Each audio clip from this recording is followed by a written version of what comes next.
The Secret Service is preparing enhanced safety measures for tonight's rescheduled White House Correspondents Dinner. This comes as officials warn threat numbers are off the charts. The original dinner ended in chaos after a gunman rushed through a Secret Service screening. Tonight's event will be much smaller and will have tighter security in place. CBS News Homeland Security correspondent Nicole Sganga joins us from outside the Waldorf Astoria. That's the new site for the press dinner. Nicole, good morning. What can you tell us about what's about to happen tonight? Yeah, good morning, Errol, where the Secret Service director made a rare appearance this week to defend the agency's response to that first dinner back in April and say that site security worked. As for this time around, he says that the agency is still at the ready, despite, as you mentioned, an uptick in the number of threats against protectees nationwide.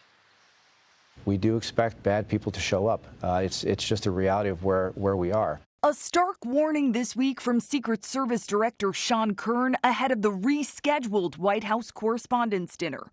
New figures show threats made against Secret Service protectees are up more than 40% nationwide compared to the same time last year, amounting to 10,000 cases opened just since January. Numbers at this agency, and certainly I have never seen in my 24-year career. President Trump is expected to attend tonight's dinner at the Waldorf Astoria, along with nearly 700 other guests, including journalists and public officials.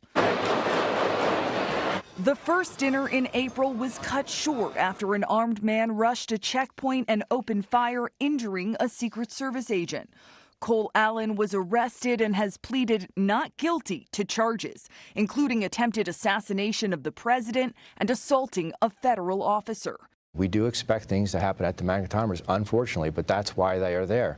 And that's where it happened, and that's where it ended. The deputy director of the Secret Service, Matt Quinn, says they aren't approaching this dinner just as a redo.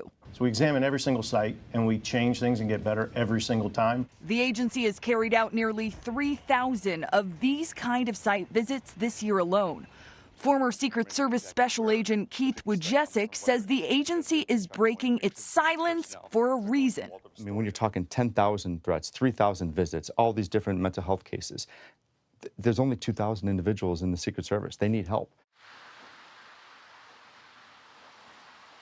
And tonight, the White House Correspondents Association will present an award to Victor Gonzalez. He's the Secret Service officer who confronted the gunman during the dinner back in April. They'll also present an award to the employees of the Washington Hilton, which is where the first dinner was held, Errol. Wow, it'll be a remarkable event tonight, Nicole. I also want to get to some new reporting you have on a group of states now suing FEMA and the Department of Homeland Security. Over what exactly? Yeah, this is really interesting, Errol. 25 states and the District of Columbia suing both FEMA and the Department of Homeland Security, accusing the Trump administration of withholding hundreds of millions of dollars in disaster preparedness and counterterrorism grants, in order to adopt its immigration and election security policies. So the lawsuit alleges that new conditions that were imposed on this funding would require states to register to verify citizenship through a federal database for all voters, move toward hand-marked paper ballots, conduct federally prescribed election audits, and remember, elections are usually a state responsibility, and cooperate with federal immigration enforcement. So these DHS funds typically cover things like emergency management support and reimburse states for first responders, bomb squads, cybersecurity, disaster relief, and even security for houses of worship. We do expect to be in a little bit of a limbo as all of this plays out in the courts, Errol.